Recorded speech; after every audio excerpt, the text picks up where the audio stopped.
In the New South Wales, the Liberal Party is about to learn if the federal leadership drama has spilled over into a state by-election. The seat of Wagga Wagga became vacant following the resignation of former member Daryl Maguire over corruption allegations. New South Wales reporter Bridget Glanville is in Wagga Wagga. This is a very safe Liberal seat in Wagga. The Liberals have held it for 61 years. But the most recent polls have shown the primary vote for the Liberals dropping from about 54%, possibly down to 24%.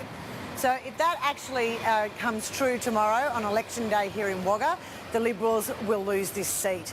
Now, the big fear is that there's an independent, a local doctor called Daryl Maguire, that if he gets second place on the ticket, that he will get up. The thing to keep in mind in New South Wales is that they have optional preferential voting. So it means that half the voters just tick one and the other half will number them. And it's Daryl Maguire is going to be relying on those people to get up. Labor is here. In fact, the Premier and Luke Foley, the opposition leader in New South Wales, have both been here around 6 times in the last month.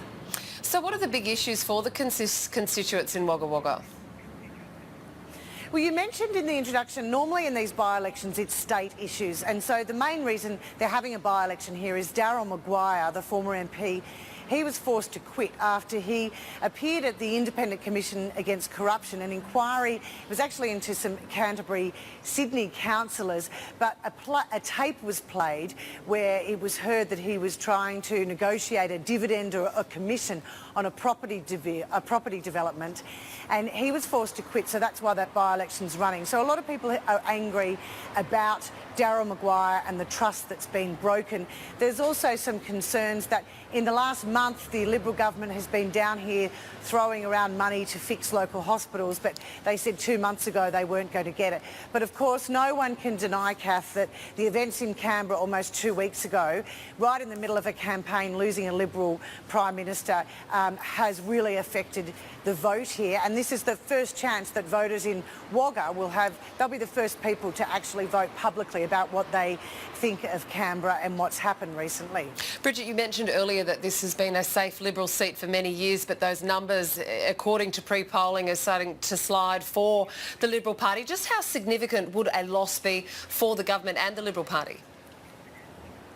Well, it would be diabolical, really, for them to go from 54% to 24% and lose a very safe Liberal seat.